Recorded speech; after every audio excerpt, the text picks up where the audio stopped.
Nous sommes tous uniques, par notre apparence, notre condition physique ou nos préférences.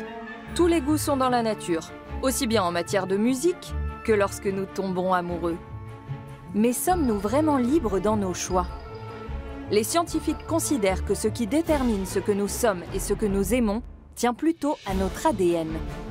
Une propension au surpoids ou à certaines maladies? Là encore, c'est conditionné par les gènes. Sommes-nous prisonniers de notre hérédité ou y a-t-il des échappatoires? That is the hope that epigenetics brought, which is that you can actually overcome some of the mutations or particular, forms of genes that you inherit from your parents. Voilà la solution. Passer outre notre patrimoine génétique. De pouvoir choisir librement nos préférences, nos dons et nos talents sans que la génétique ait son mot à dire. Ce serait possible ?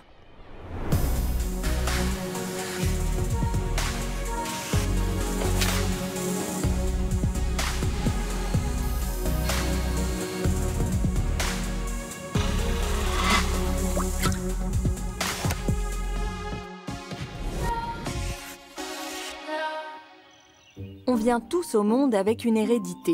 On ressemble plus ou moins à nos parents. Les prédispositions artistiques sont souvent déjà dans la famille.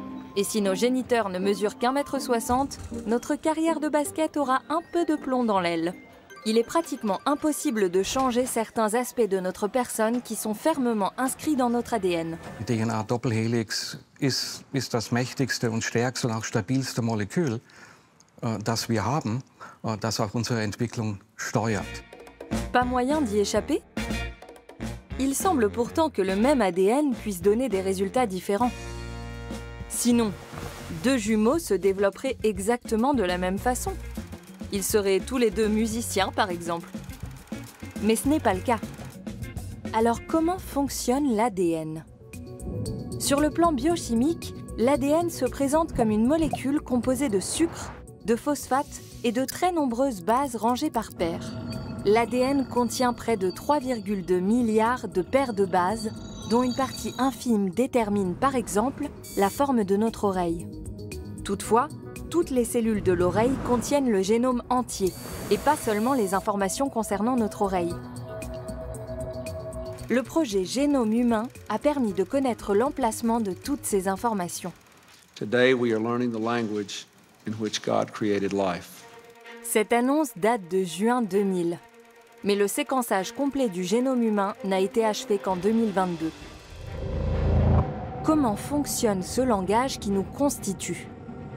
Avec une telle masse d'informations, comment le corps peut-il savoir exactement lesquelles concernent chaque cellule? Car l'ADN est présent partout dans notre corps, mais pour accomplir des tâches totalement différentes. Even if every cell in your body has the same genome, more or less, the way the genome is read or used is different. For example, skin cells, they have a certain identity, they have to do certain things. The cells of your retina, they have different things to do. So different parts of the genome are being used, are being expressed, as we say, and that's where epigenetic processes come in. Épigénétique. C'est donc ça le mot magique qui changerait radicalement nos vies? Epigenetik ist zusätzlich zur DNA-Sequenz, zusätzlich zur Genetik, ein Regulationsmechanismus, der erlaubt, dass Gene mitgesteuert werden.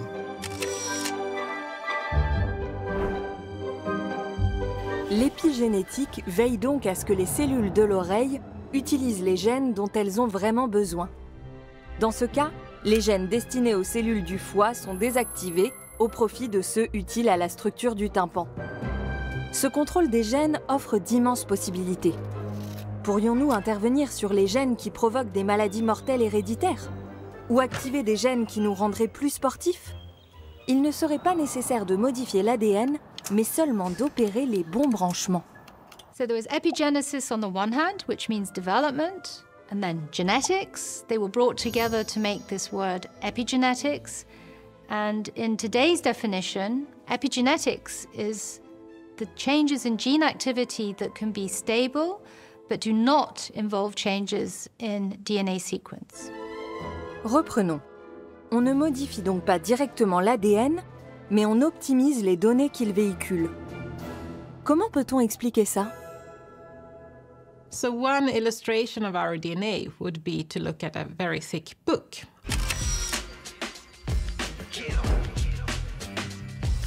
So for example, a very thick book here that would illustrate all the code written in our DNA.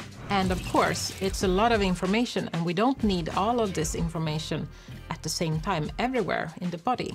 So some cells need to know and need to code some part of the DNA, and other cells in other times in the body need to code and to read another part of the DNA. And this is where the epigenetic comes in.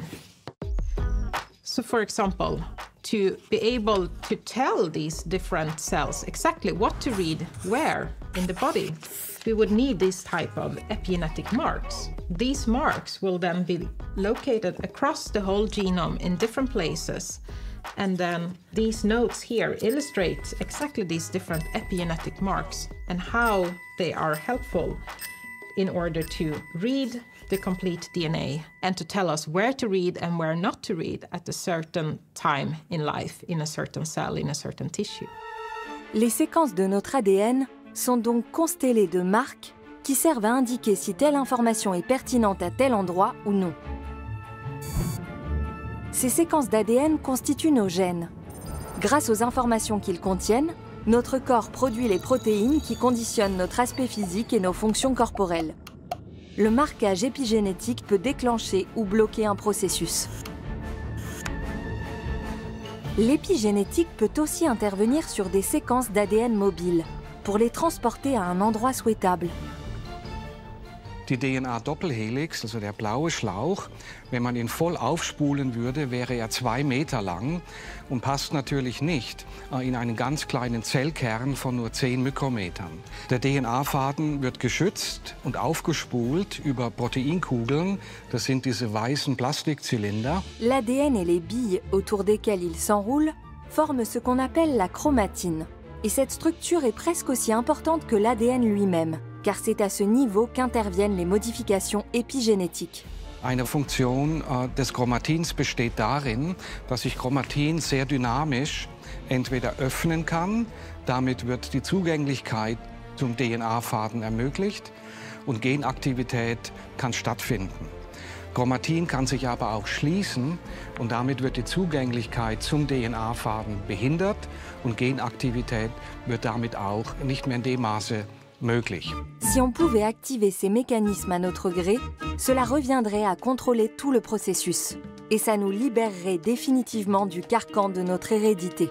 I remember there were covers of Time or whatever, you know, DNA is your destiny, or beyond the destiny of your DNA. And that is the hope that epigenetics brought, which is that you can actually overcome some of the mutations or particular, you know, forms of genes that you inherit from your parents. You can overcome it through epigenetic changes.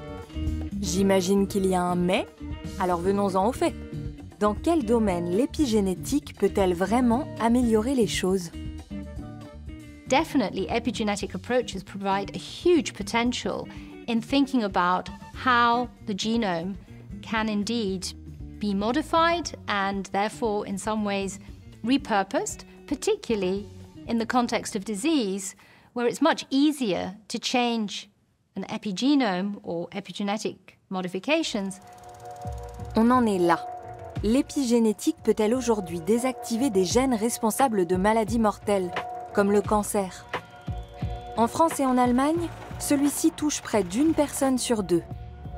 Les cancers ne viennent-ils pas de mutations de l'ADN? Wir beobachten bei Krebserkrankungen sowohl genetische Veränderungen, die zur Krebsentstehung beitragen, aber auch epigenetische Veränderungen. Diese genetischen Veränderungen können wir meist nicht therapieren, aber epigenetische Veränderungen sind von außen angreifbar.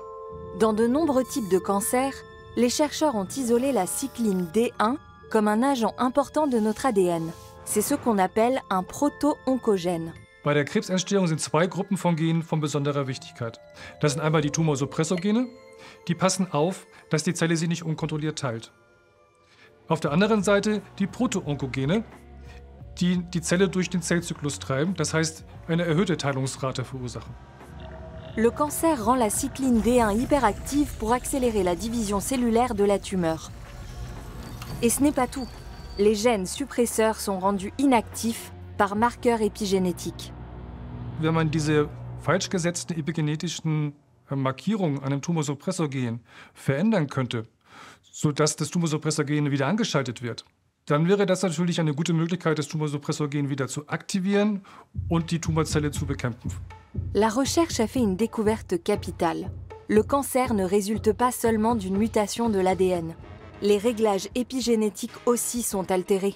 For me, the eureka moment was, well, it makes sense that we have very, very changed epigenomic landscapes. And that means that indeed epigenetic changes are very, very tightly linked to diseases like cancer, and could even, the machines that drive these epigenetic changes could be involved in cancer. So now the big question is, okay, you change the epigenetic machinery, you've changed the epigenomes, what are the key genes that matter then? Les choses se précisent. C'est un enzyme qui est responsable de toute cette pagaille. Il se nomme PRMT6. Il dope la cycline D1 et désactive les gènes auxiliaires. PRMT6 wird bei vielen Tumorerkrankungen verstärkt exprimiert. Wir haben gezeigt, dass PRMT6 das Vorhandensein des Onkogens Zyklin D1 erhöht. Unsere Idee ist jetzt, durch einen Angriff an PRMT6, durch ein kleines Molekül, die Wirkung von PRMT6 auf Zyklin D1 zu verringern und dadurch die Zyklin D1-Expression auf das Normalmaß zurückzuführen und dadurch einen therapeutischen Effekt zu erzielen. Avec moins de PRMT6, les bons gènes peuvent à nouveau travailler. L'évolution de la tumeur ralentit. Mais comment faire? Das sind kleine chemische Substanzen, kleine chemische Moleküle, die man einfach zu sich nimmt und die dazu führen, dass Chromatinveränderungen wieder verändert werden können, weil Enzyme geblockt sind, die diese Chromatinveränderungen setzen. Also es ist keine Chemotherapie, es ist keine aggressive Therapie, sondern ist die Einnahme eines kleinen chemischen Moleküls. Vous vous souvenez? On ne modifie pas l'ADN, mais son environnement. La façon dont il est empaqueté, le marquage des gènes, etc. Mauvaise nouvelle, la pilule épigénétique ne fonctionne actuellement qu'en conditions de laboratoire. Wenn man die Funktion von PRMT6 verändert, dann verändert man diese Funktion im Körper nicht nur in den Tumorzellen, sondern in allen Körperzellen. Das heißt, man hat Nebenwirkungen zu erwarten. Und das werden erst klinische Studien dann erweisen, ob die Nebenwirkungen so gering sind, dass der therapeutische Effekt größer ist als den Schaden, den man hervorruft. Très bien. La médecine a donc encore quelques obstacles à franchir. Mais avec l'épigénétique, on se rapproche quand même de films de science-fiction comme Bienvenue à Gattaca, sorti en 1997. You have specified hazel eyes, dark hair, and fair skin. I have taken the liberty of eradicating any potentially prejudicial conditions, premature baldness, myopia, alcoholism and addictive susceptibility, propensity for violence. En serons-nous bientôt là? Pourrons-nous corriger la prédisposition à l'obésité ou activer un talent artistique? So I would say that we're now starting to understand not only the book of life, the genome, but also the different ways it can be interpreted with these epigenomes, so different tissues have different epigenetic marks. But we're also starting to understand how these epigenetic marks matter. In other words, which combination of epigenetic changes is truly involved in keeping some parts of the genome silent or some parts of the genome active, and what do they contribute to? Mais revenons un peu à la musique. Pourrions-nous, par exemple, utiliser des marqueurs épigénétiques pour activer l'oreille musicale? Le talent semble avoir un rapport avec les gènes. Comme pour les Jackson 5, les frères Gallagher ou Billie Eilish et son frère compositeur. Et aussi... Beethoven ist ein gutes Beispiel, wo viele Menschen sehr musikalisch waren in der Familie. Und man weiß dann natürlich nicht so genau, ist das jetzt, weil deren Familienumfeld extrem musikalisch ist, oder liegt es darin, dass es eben teilweise auch vererbbar ist, also genetisch. retombe dans le vieux débat entre l'inné et l'acquis. Bien difficile à trancher. Pour cela, il faudrait soumettre une seule et même personne à 2 parcours de vie différents. Une fois dans un environnement musical et une autre fois non. À moins qu'on trouve 2 personnes partageant les mêmes caractéristiques génétiques. Die meisten unserer Probanden sind Zwillinge. Mais bien sûr, les jumeaux monozygotes possèdent exactement les mêmes gènes. Si l'un des 2 est plus musicien que l'autre, c'est que ça vient de l'environnement. Ou en travaillant beaucoup plus, par exemple. Des chercheurs ont lancé une étude. Elle est centrée sur un aspect essentiel de la musique, l'oreille. L'un des jumeaux a énormément travaillé son instrument, l'autre pas. Im Durchschnitt hat der Zwilling, der mehr geübt hat, selbst wenn er 10.000 Stunden mehr übt als sein Co-Zwilling, kein besseres musikalisches Gehör mehr. Und was das zeigt, ist eben, dass tatsächlich die Gene eine wichtigere Rolle spielen. Sérieux? 10 000 heures de travail sans en retirer une meilleure oreille? C'est dur. Mais encourageant pour nous. Notre capacité à entendre les sons est entièrement définie par l'ADN. Il suffirait donc d'activer le gène approprié pour améliorer notre sens musical. From the beginning, geneticists thought that just one single gene would tell you exactly something that would happen in a certain phenotype. Like there would be one gene that would decide how tall we would be. But as it turns out, more and more research tells us that many traits in life are super complex. Was wir zeigen konnten, ist, dass Musikalität eben auch durch extrem viele Gene beeinflusst werden, die jeweils einen ganz, ganz winzig kleinen Effekt haben. Also es gibt nicht ein Musikgen. Dommage. Ça complique les choses. Il faudrait tripatouiller un nombre bien trop important de gènes pour développer les aptitudes musicales. En revanche, nous cernons de mieux en mieux le rôle de chaque gène. Ce ne serait donc qu'une question de temps? Das sehe ich nicht, dass wir Erbgut in der Hinsicht manipulieren können in der Zukunft. Und das liegt daran, dass die meisten Gene eben nicht nur eine Eigenschaft beeinflussen, sondern viele verschiedene Eigenschaften. Das heißt, ich kann nicht einfach reingehen und sagen, ich manipuliere jetzt nur Musik. Wenn ich das jetzt machen würde, dann, also es ist gar nicht möglich, aber wenn ich es machen würde, dann würde ich wahrscheinlich auch lauter andere Sachen manipulieren, die ich gar nicht manipulieren will. On serait peut-être alors capable de chanter juste, mais plus de marcher droit. Pour l'instant, mieux vaut donc se contenter des rares dons qu'on a reçus. Et pas seulement dans le domaine de la musique. Parce qu'il en va de même pour toutes sortes de caractères complexes comme l'aptitude au sport, l'intelligence ou même les caractéristiques physiques comme la couleur des cheveux ou la taille.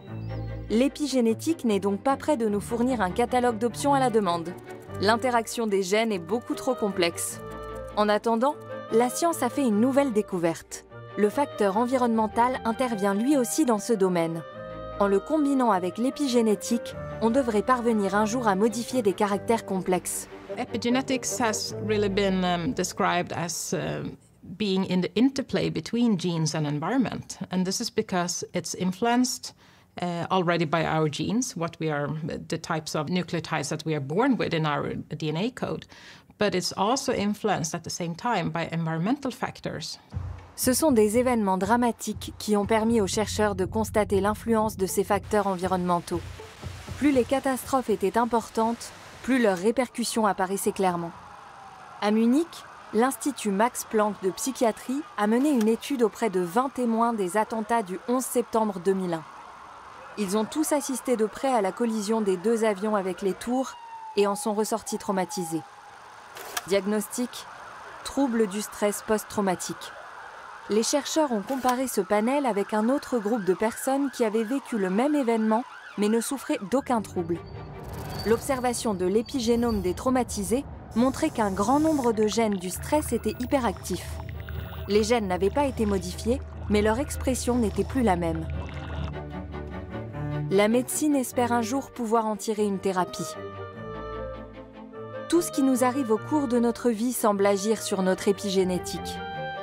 Même le temps qui passe et le fait de vieillir. The way that the DNA is methylated throughout life changes in a way that's correlated with age. So we've seen that there are very tightly regulated processes that comes with aging. in terms of DNA methylation and epigenetic regulation. L'âge inscrit sur notre passeport est peut-être moins pertinent que celui fourni par notre profil épigénétique.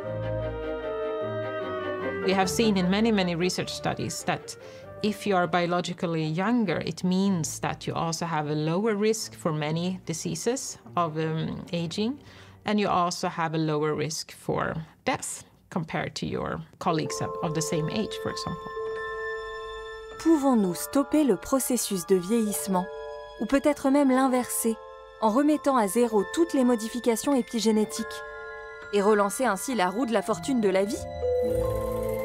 We don't have that piece in the puzzle, not for rodent models or any experimental model, and absolutely not for humans yet. It's no quick fix. It's the usual suspects, diet and exercise and overall health that are the best options that we have today to a successful aging. On dispose ici d'un mode d'emploi que chacun peut suivre comme il l'entend. Bien se nourrir, faire du sport. Ça, on savait déjà que c'était bon pour nous. Mais est-ce que ça pourrait vraiment modifier aussi notre épigénome?